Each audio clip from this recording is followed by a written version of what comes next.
انا عند ظن عبدی بی، بندہ میرے ساتھ جیسا گمان کرے گا میں ویسے ہی اس کے ساتھ معاملہ کروں. اسی لیے اسلامی شریعت کی تعلیم کو واضح کرتے ہوئے ابن حجر نے لکھا ہے کہ مایوس ہو جانا، نا امید ہو جانا، دل چھوٹا کر لینا، ہمت ہار جانا، چھوڑ دینا، کام کر رہے تھے کہہ لینا کہ نہیں اب یہ نہیں ہوگا، طے کر لینا، ایسے ہمت ہار جانا، پہلے مرحلے ہی میں میدان چھوڑ دینا. کہا یہ دراصل اللہ تعالیٰ سے بدگمان ہونے والی بات ہے. اور اگلی بات حافظ ابن حجر نے لکھی ہے وہ زیادہ اہم ہے. کہا کہ اور یہ گناہ کبیرہ ہے، مایوسی گناہ کبیرہ ہے. یہ حافظ ابن حجر رحمۃ اللہ علیہ نے لکھا ہے. کہا کہ مایوس ہو جانا اللہ تعالیٰ کی رحمت سے یہ گناہ کبیرہ ہے، اللہ تعالیٰ کی نظر میں بڑا گناہ ہے جسے اللہ تعالیٰ ناپسند فرماتے ہیں. اس کا مطلب کیا ہوا؟ مومن زندگی کا کوئی بھی معاملہ ہو، اس کی دین کا معاملہ ہو، اس کی دنیا کا معاملہ ہو، وہ نا امید اور مایوس نہیں ہو سکتا.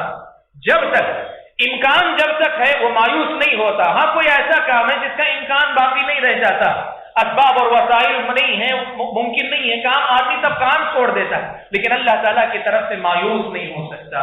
بھائیوں، مایوسی کی یہ صفت انسانی زندگی میں کئی جگہ کئی مقامات پہ کئی طرح سے ظاہر ہوتی ہے. میں آپ کے سامنے انسانی زندگی کے دو چار پہلو، صرف نمایاں پہلوؤں کا تذکرہ کروں گا. مقصد یہ نہیں کہ صرف آپ یہ سمجھیں کہ انسان کی مایوسی انہی میدانوں میں ہوتی ہے، مایوسی کہیں بھی ہو سکتی ہے، لیکن ان میدانوں میں عام طور پہ نمایاں نظر آتی ہے. اور دیکھیں اسلامی شریعت نے ان تمام میدانوں میں ہماری کتنی رہنمائی فرمائی. ایک لمحے کے لیے بھی ہمیں مایوس رہ کر زندگی گزارنے کی اللہ تعالیٰ نے ترغیب نہیں دی.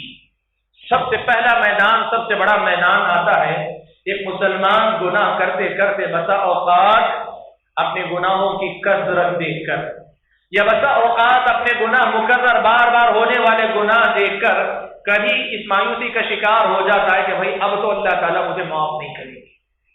اب ہوتا کیا، آدمی یا تو اتنے زیادہ گناہ کر لیتا ہے، اس کو لگتا ہے اتنے زیادہ گناہ کیسے معاف ہو سکتے ہیں.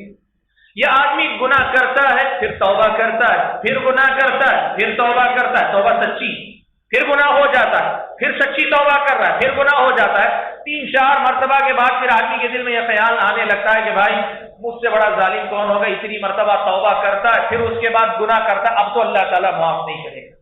اسلامی شریعت کی نظر میں ایسا بندہ جو اپنے گناہوں کی کثرت کو دیکھ کر یا گناہ بار بار ہو جانے پر اللہ کی رحمت سے مایوس ہو جاتا ہے، یہ بندہ اللہ تبارک و تعالیٰ کا پسندیدہ بندہ نہیں، یہ ناپسندیدہ بندہ ہے. اللہ تعالیٰ نے تو الٹی ہی بات کہی.